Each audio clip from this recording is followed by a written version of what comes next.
Ще ни е интересно да знаем дали сте участвали в театрален състав. Да, участвал съм. И това беше в далечната 68-69 година. Заедно, тогава се откри 70-та година Младежкия дом.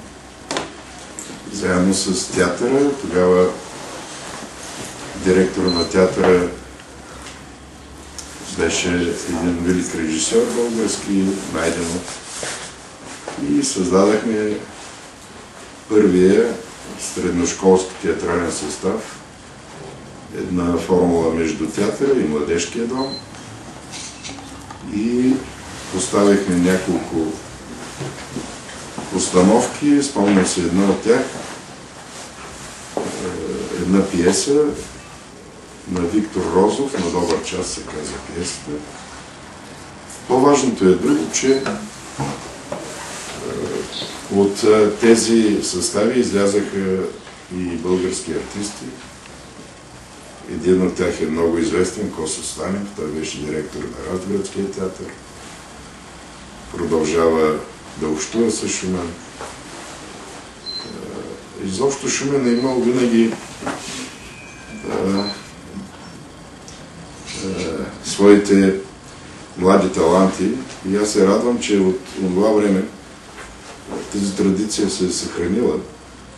Може би нашия град по особен начин чувърка душите на младите хора. Може би в нашия град се раждат талантливи млади хора, които искат да покажат себе си, да намерят себе си.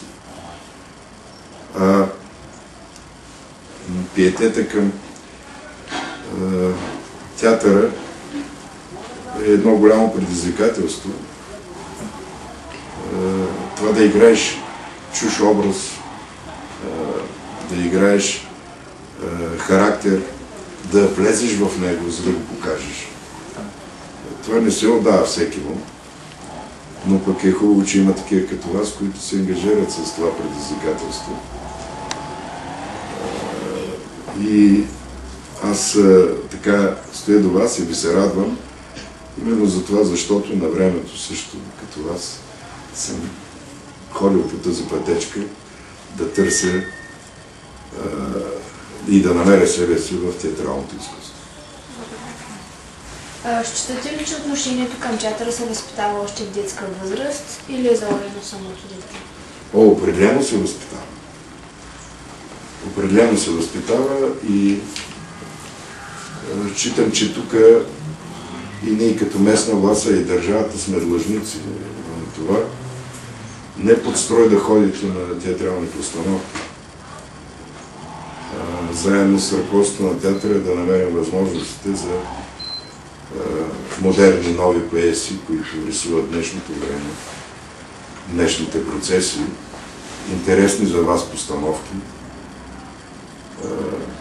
Но ми се струва, че това, че тук се е родил театъра на България преди толкова много години, знаете, първата театрална постановка, все пак ни дава и енергията, ние като шуменци да носим този факел и да възпитаваме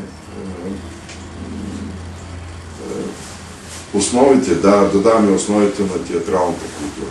Така че с положителност отговарям на вашия въпрос. Да, възпитава се. Ние имаме шанса да развиваме този процес в един достолепен град като Шумен. Приветствате ли инициативата в Шумен да се провеждат национални ученически празници? Какво е тяхното бъдеще според вас? Приветстваме, разбира се.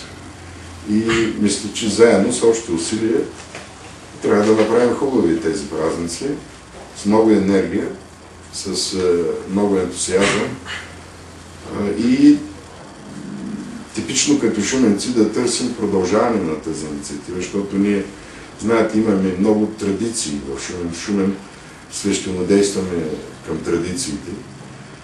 И аз за себе си пък съм открил такава закономерност, че колкото повече енергия колкото повече чистота в ангажимента на дадено мероприятие, толкова то придобива ресурса и възможността да стане традиционно.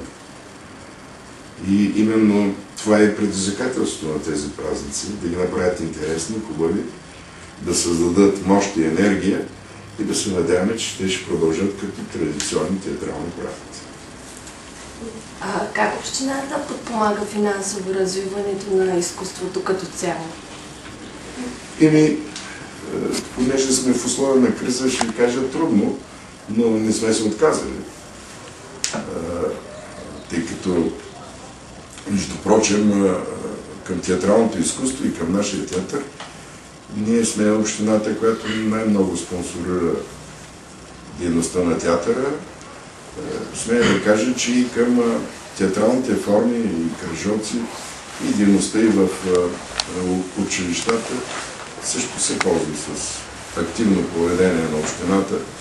Ние не си позволихме в условията на криза да съкращаваме дейността. Колкото и да е трудно, нещата продължават с ангажимента на общината. И мисля, че в това е силата, защото кризата ще отмине. След това идва нова възможност. Ето сега е другото ни предизвикателство да намерим формите през европейските фондове да добавим ресурс към развитие на тези дейности, включително и театралните занимания в свободното време на младите хора.